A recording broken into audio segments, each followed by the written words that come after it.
Estamos ya adentrados en febrero, buenas noches, y este mes febrero se llama así por unas fiestas que celebraban los romanos, las Lupercales, que tenían que ver con la fecundidad, con los nacimientos, unas fiestas durante las que, entre otras cosas que harían, los hombres romanos flagelaban a las mujeres con una especie de tiras, de hilos que se llamaban los feura, y de ahí, pues, febrero, Juanma, no sé si lo he dicho medio bien. Sí, ¿Eh?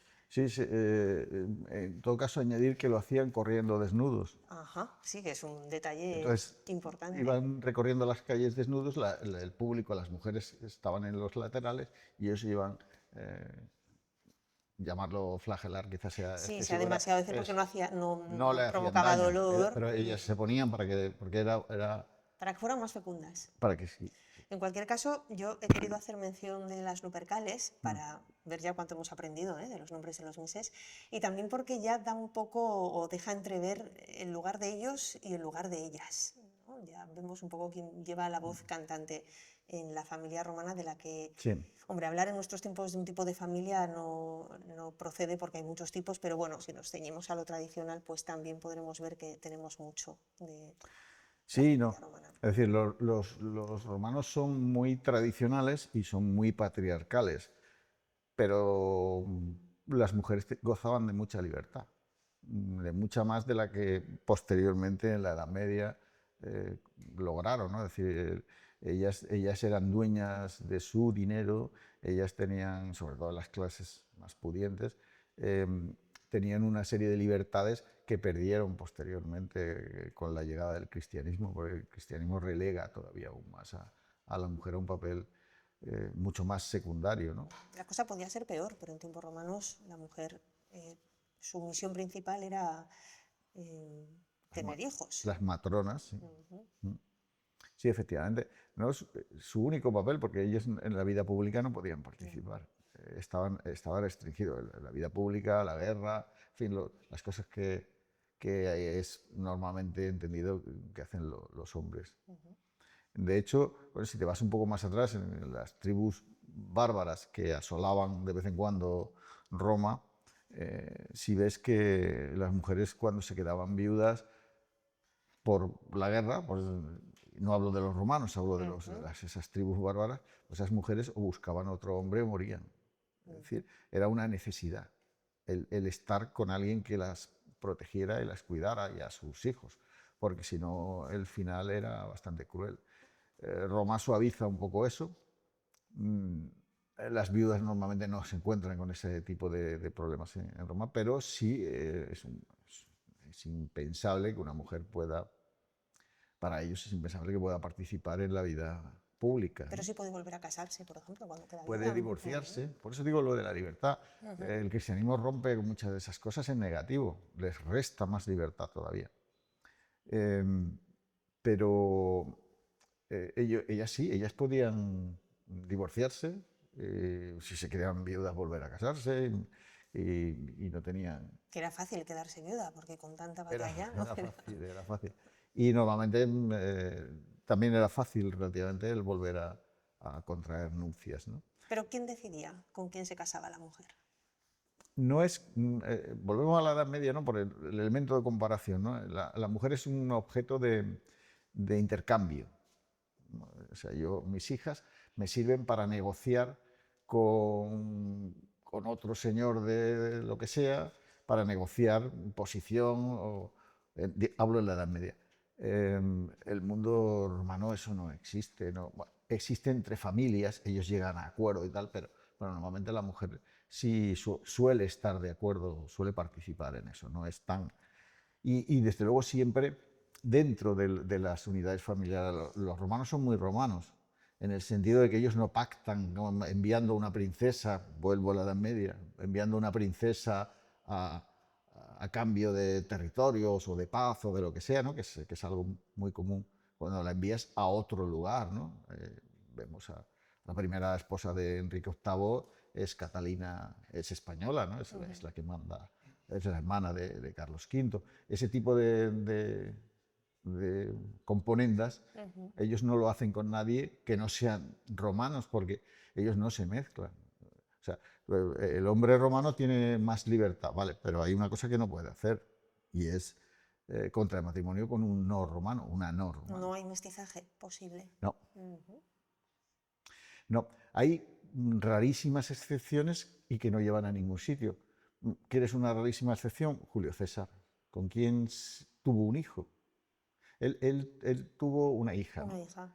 Pero después tuvo un hijo, del que prácticamente no ha pasado desapercibido. Cesarión es el hijo de Cleopatra, pero no es romano.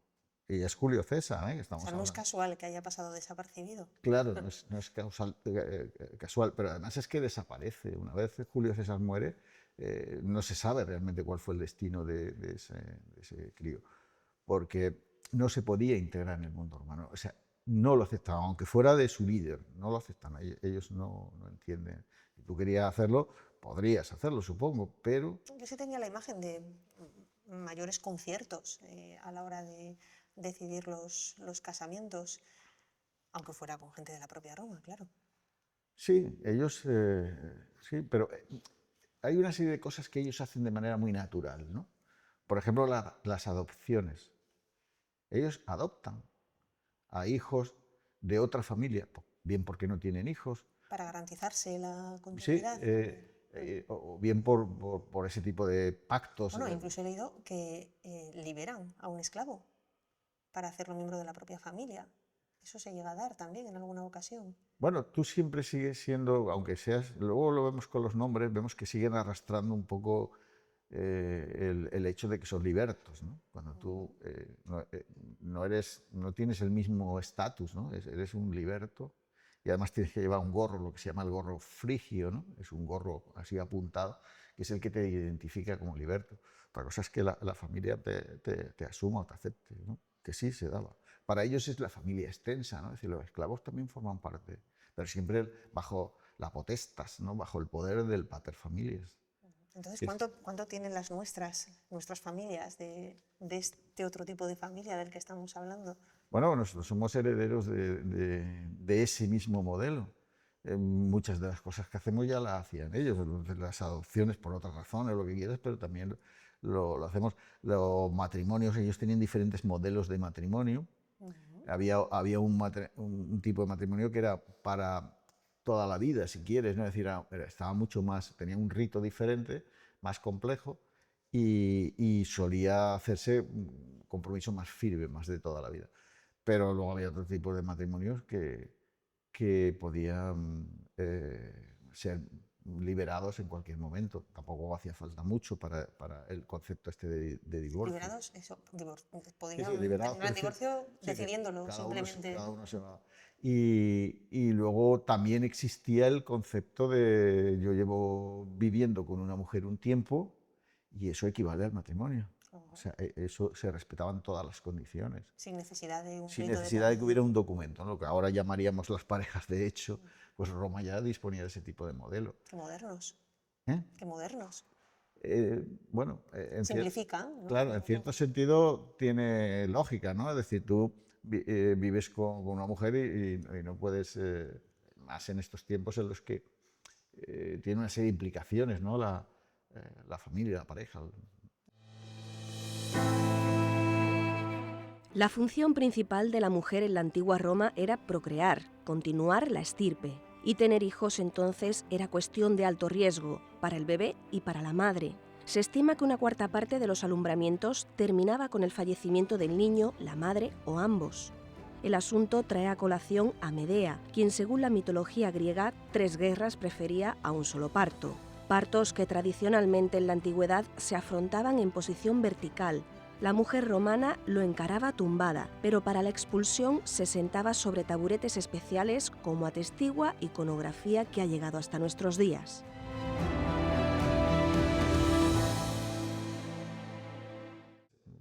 Ellos tienen un concepto de la sexualidad distinto también. Tampoco tienen ningún problema por las relaciones entre hombres. La homosexualidad. Tampoco a ellos les plantea ningún tipo de problema. Hay emperadores que llevan a su favorito, pero no como algo extraño o Sin extravagante. ocultarlo.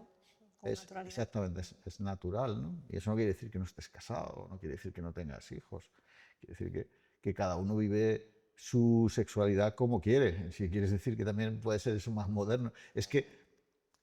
Quizás es que luego vinieron tiempos más oscuros que claro, hicieron... claro, es que después ya todo eso es proscrito. Es decir, el cristianismo prohíbe y proscribe toda una serie de comportamientos, ¿no? Entonces, la sexualidad pasa a ser con un único objetivo, que es procrear. Si no, no hay sexualidad, no tiene sentido. Siempre tenemos la imagen de Roma en esa liberalidad, ¿no? de las bacanales y todo eso, pero eso viene de esa ausencia de moral como la nuestra, ¿no? Ellos no conocen esa moral que nosotros entendemos, como que nos enseñan desde pequeñito, ¿no? Que hay cosas que están bien, que están mal, tal. Para ellos hay cosas que están bien y cosas que están mal, pero son otras distintas. Y desde luego la sexualidad no es un problema en ese sentido. Y pasa, ellos con las mujeres siempre son un poco más restrictivos, pero hay bastante libertad.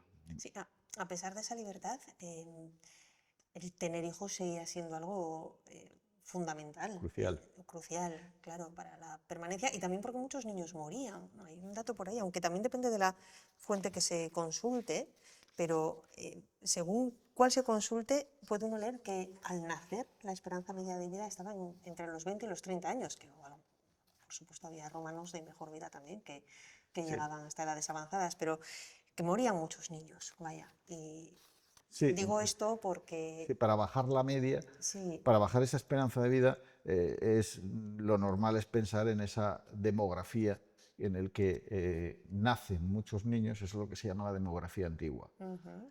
Nacen muchos niños y mueren muchos, en general muchas personas, no solo sí, niños. bueno, mujeres. Nacen muchos niños, mueren muchas personas, ¿no? Quiero decir, entonces, eso es lo que llamamos, cuando está en ese nivel alto, lo que llamamos la demografía antigua. Cuando esas dos líneas se crean como un bulbo intermedio y bajan, nos encontramos con la demografía moderna. Mueren pocos niños, o sea, sí, nacen pocos niños y mueren poca gente, que es en la que nosotros vivimos ahora.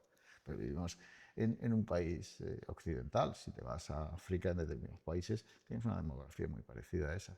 Entonces, ahora estamos por eso la sociedad está envejeciendo, nuestra sociedad envejece. Allí no les daba tanto tiempo a envejecer porque las guerras no les permitían. Ellos morían en la guerra, ellas morían en los partos también. Sí, eso ha sido, por desgracia, una tradición, una cosa que ha sucedido que empeora en la Edad Media con la higiene. Ten en cuenta que la higiene, el mundo romano es mucho más efectiva que la que se da después en la Edad Media. Pero la cuestión es que Roma es una ciudad, no deja de ser un territorio pequeño, luego se va expandiendo y tal, pero en principio tú para ser soldado romano tienes que ser ciudadano romano. Entonces el concepto que ahora utilizamos para las clases bajas, que llamamos a los proletarios, si nos fijamos la palabra es prole, es decir, los proletari eran los romanos de bajo nivel que Roma los mantenía y solo les pedía que tuvieran hijos.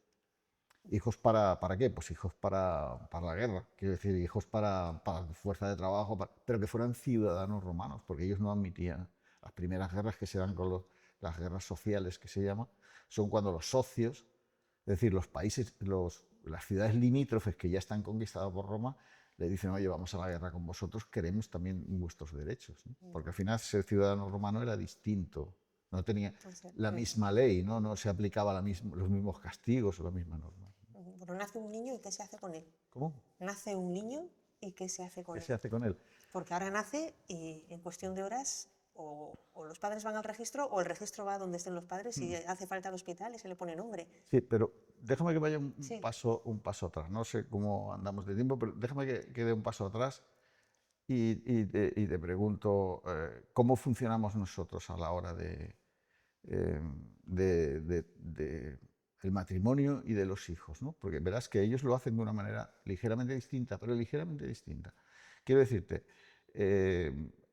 cuando tú, tradicionalmente, ya cada vez menos, pero bueno, normalmente en términos históricos, la tradición en los países nuestros, ¿no? Europa, Occidente, ¿quién lleva a la novia al altar? La tradición dicta que Que la su lleva, padre. que la lleva el padre. ¿Por qué? ¿De dónde viene esa tradición? Pues del hecho de que mi hija está bajo mi control. Y Entonces yo la entrego. exactamente, yo te entrego al siguiente que te va a tener bajo control, que es tu marido. Es decir, ese es un acto de entrega, ya lo hemos simplificado, nosotros no le damos mayor trascendencia, pero ese es el significado. Y un paso más, que es la luna de miel.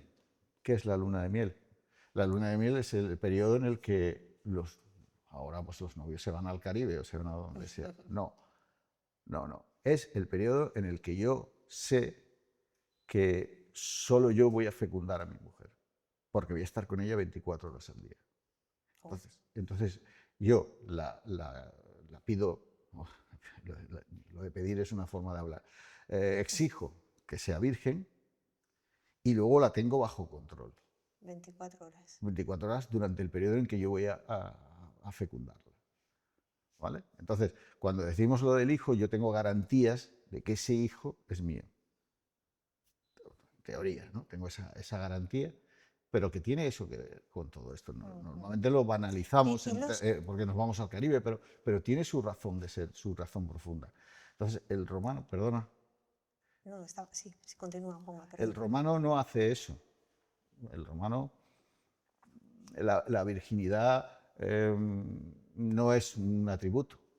De hecho, no sé si es un poco escabroso el comentario, pero hay señores que le piden al esclavo que estén antes que ellos con sí, su mujer. Sí, para quitarle esa... O sea, que no es, para ellos eso no es ningún problema.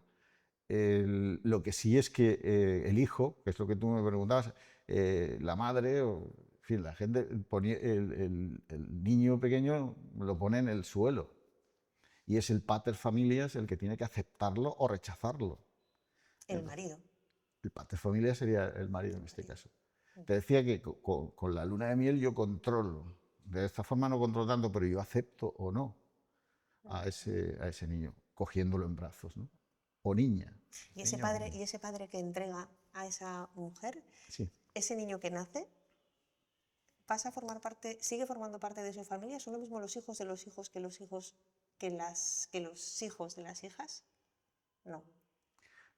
Me he liado. Sí, los hijos, tú dices, porque hay culturas que las hijas se integran en la familia, ¿no? Y los hijos, ¿no? El padre entrega a la mujer a otro pater familia, ¿no? A otro hombre. Exactamente. Y en el momento los hijos de esa mujer, los hijos de esa mujer son de ese otro hombre. Pero derecho de vida y muerte. ¿Qué eso quiere decir? El pater familias tiene derecho de vida y muerte sobre su mujer, sobre sus hijos, sobre sus esclavos, sin castigo. ¿Vale? O sea, es un derecho por ser el pater familias, el responsable. Y si alguien no hace lo que tú dices, o en fin, tú crees que no está a la altura por lo que sea, él decide tu destino. Él puede decidir tu destino. Bueno, pues... O sea, el derecho es mucho más. Nosotros tenemos los cabezas de familia, ¿no? Si estamos comparando un poco en términos de antiguo y moderno, pues tenemos el cabeza de familia. Evidentemente no tiene derecho de vida y muerte, pero sí tiene un control absoluto sobre su familia, absoluto.